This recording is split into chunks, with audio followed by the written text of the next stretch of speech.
start by asking you about the decision at the end? What do you think? Sorry to ask over. I mean, I'm tempted to say, John, what's the point really? We just have to accept there's two referees every game. And every time something happens on the field of play and the referee makes the decision, you still have to wait several minutes just in case someone in the studio somewhere hasn't whispered in his ear that he's seen something different. So that happens. People will discuss and look at it themselves, was it, wasn't it? But the fact is we are taking away the decisions, or we're trashing, if you like, the decisions of the guy on the field close to it, and we're handing it over to someone in front of a TV screen. Do you think he moves? Because, you know, once he sort of stood there, it feels like the referee probably didn't. It wasn't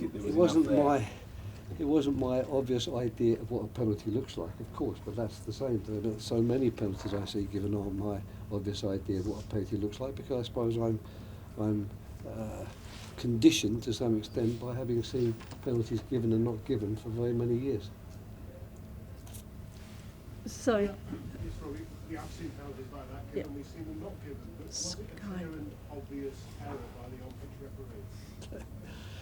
Listen, I've got to be honest with you, I have no real interest in discussing referees and VAR. You know, I think you have to allow me that leeway. I'll cut a lot of the questions short. I thought we played very well, and I thought that we deserved to get something from that game.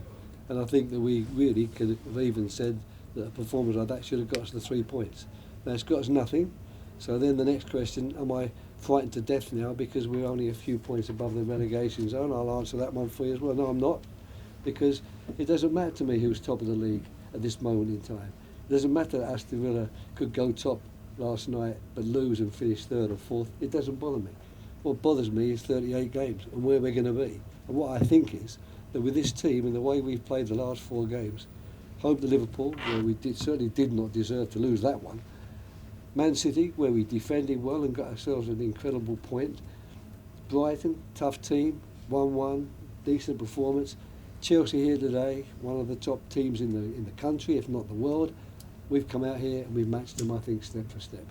That gives me great hope and great heart for the future, and I'm sad at the moment because I think that I should be sitting here now with at least 1 point behind, and of course that would change the nature of a lot of your questions. You'd be saying what a good performance it was to draw 1-1 rather than ask me how devastated I am because we lost 2-1. But it was a good performance, and you're right, you have been playing well.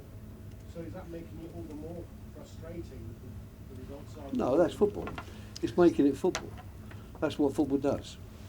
But the worst thing in football is when you're not getting any points and you're playing badly. Losing players and not feeling confident that the players you've got are going to be able to get you up the table and get you wins. That's the worrying time, that's the frustrating time, that's the disappointing time. This is part and parcel of football.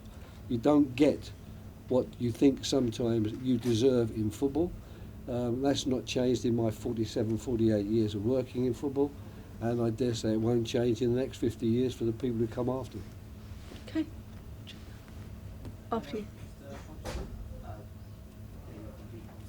I wanted to ask 2 questions really. You spoke about obviously your sides have brilliant performance, brilliant performance against Chelsea. Where do you think your team sort of matched Chelsea in particular in this game? And my second question would be in regards to Michael Olise, so the equaliser in this game. How happy were you to see Michael Olise getting in the goal, getting back in the goals? Yep, well he's already scored. That's the second goal he scored, and the other one he made. So of the goals we're scoring, he's been behind them. He's playing extremely well. He's a very, very dangerous player.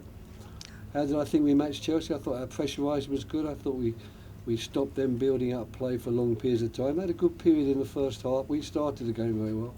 They had a period after maybe 15, 20 minutes where they cut through us once or twice. But after that, I think we sorted that out. And I thought in the second half, really, there was possibly more action in and around their penalty area than even there was around ours.